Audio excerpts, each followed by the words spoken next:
RNA protein, all these are very measurable right down to the level state, and the speaker really all about measuring and interpreting those patterns.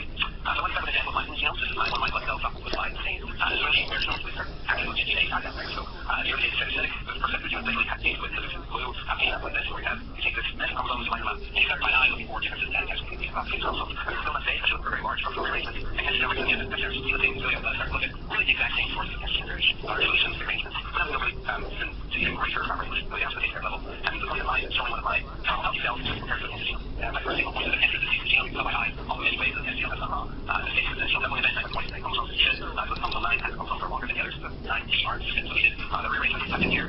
I do have a genome that went into the shedding of chromosomes, some chromosomes have come 3, come 2, and some are come 4. And really our goal, especially in clinical cancer genomes, is to find these and then do something about them. We'll start getting some of these steps.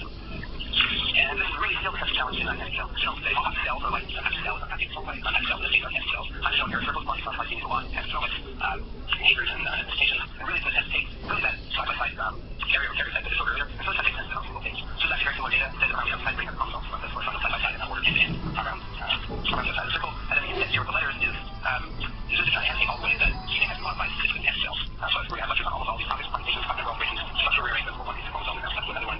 We're getting specific genes, regulatory elements, and we'll work on these genes, networks, and try to understand how they interact with each other, how these map to the pathways. And what I'm showing here, all these arcs can use map many different things. In this case, circles are changed arcs. This set GEDC that show all the courses of the genome. That's what other courses. So we start to rearrange these are very difficult to understand, very difficult to tap.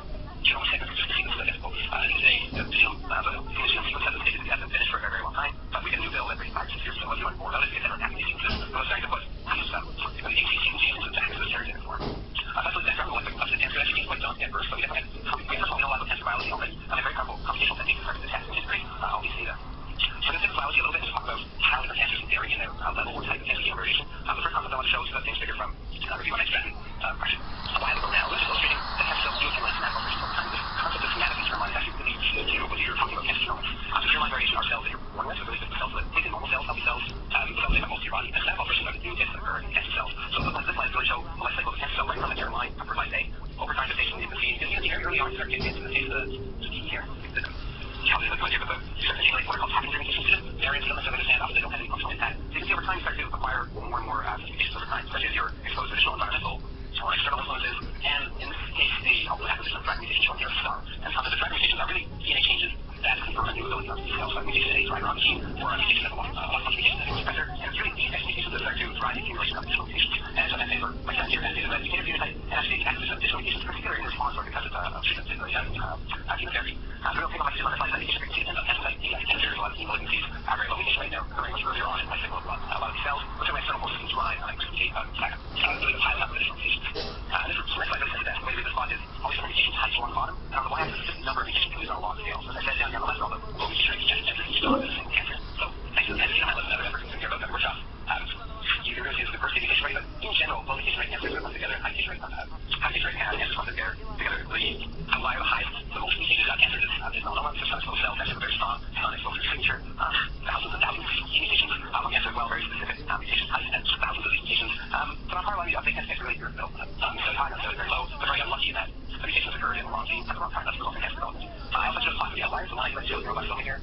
So this is a pediatric cancer of developing nervous system, often used by renal glands. But I would show this high. Correctly, this very high mutation rate tumor is actually only neuroblastoma with 2 hits in the gene repair. So even though they were pediatric cancer, they had 2 mutations that typically that cell lost the ability to repair its own DNA, and that's how it has many mutations at a lifetime for occurring lung cancer. So really, you can start to find molecular patterns that start to explain global views in cancer genome. This is really something that's all such a thing that's been updated by hand.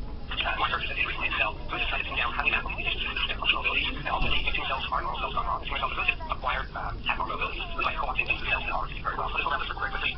Definitely, if you're in the cancer genome space, you must read how much of cancer and more. So I'm going to reboot the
myeloma, actually, have lower frequency of cancer types. So actually, stabilize the mechanisms are getting repurposed in other cancers. Combination therapies may be effective in tumors with compound pathway alterations, so the case that actually maps specific proteins to specific pathways, and they really saw specific pathways being only give quite frequently in specific tumors. So there's potential here for combination therapies, and these trials are really ongoing in terms of trying to detect multiple genetic alterations and then drug them both.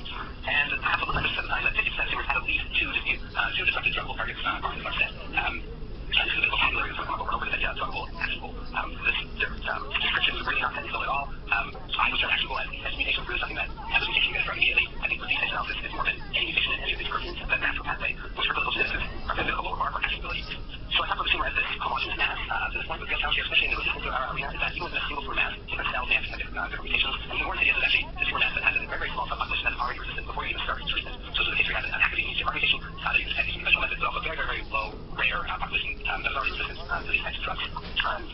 This is really very nice to start in review here, but this all really sums it up. A single large tumor mass in the face with three different clones of red, yellow, blue. This is extremely important as you start to look at and analyze tumors over time. So this cartoon from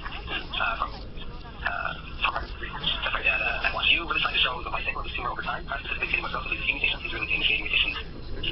The initiating mutations at the very beginning of the tumor, over time, continue acquisition of these additional subclones. You can see